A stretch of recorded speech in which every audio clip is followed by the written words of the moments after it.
think this ending is actually insane, bro. I think this ending is insane.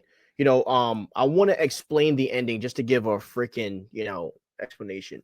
At the end, we see Hector Ayala walking out. Okay, he's walking out. He puts on his mask, he's walking on the street, and he hears a woman screaming. He goes to run and he hears to hear the woman scream. And what happens is he ends up getting shot in the head, and the person walking away is wearing the same outfit as the Punisher. But the thing that we see that is interesting, we hear that Kingpin invited BB, who was like this, underground news girl, and he's talking to in her iPhone, giving like a statement. And so here's what I think happened. I believe that Kingpin hired someone to dress up as the Punisher to kill Hector Ayala, because what I think is going to happen is that he's going to frame Frank Castle for the murder to make it look like the vigilantes are killing each other, to push the point that vigilantes are the problem with the world. And so I think they're diverging from the whole idea of, and look, I do think the cops are going to maybe don these Punisher. I do think the cops will don the Punisher logos, but this is a perfect way to do this. And I think this is going to bring Frank Castle out. And I think that he's going to crash out for sure. He's definitely going to crash out. But I do think this is awesome. And I even think that Frank Castle might be on the run. Like, I think the cops and the authorities are going to be looking for Frank Castle because of the fact that he killed Hector Ayala.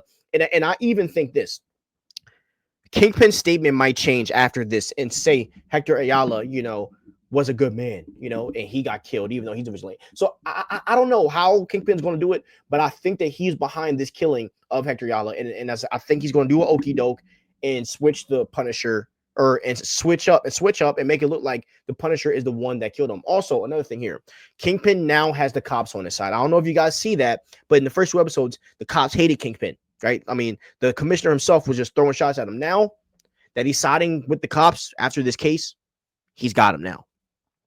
So yeah, this is the craziest ending that I've seen in a while in a TV show or in a series. And man, oh man, I am excited for this next episode. And as I said, this is building that theme for both Daredevil and Kingpin. And this is the theme.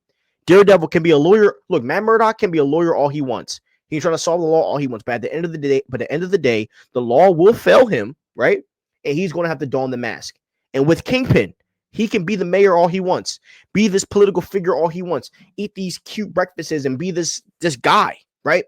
But at the end of the day, to get things done, he has to revert to his old ways, which is being a criminal. Same thing for Matt. For Matt, he has to revert to being the Daredevil, and them two are going to clash. Okay, so we are about to talk about the ending of Daredevil episode 3. Spoiler alert. If you haven't watched the episode yet, please exit the video. This is my last warning. Spoiler alert. So, if you watch episode 3, you know that Hector Ayala beat the case. And in the end of the episode, he ended up donning his mask as White Tiger again. But what ended up happening, he was in the street. He heard a woman screaming for help. He goes to run. It's a setup, and he gets shot in the head.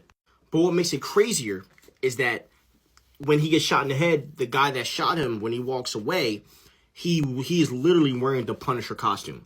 And so, obviously, this is a ploy to make people think that it is the Punisher, but obviously it's not the Punisher. And here is my theory on what I think happened. I believe that Kingpin paid someone to dress up like the Punisher and kill White Tiger because he's going to paint the picture that Punisher killed White Tiger.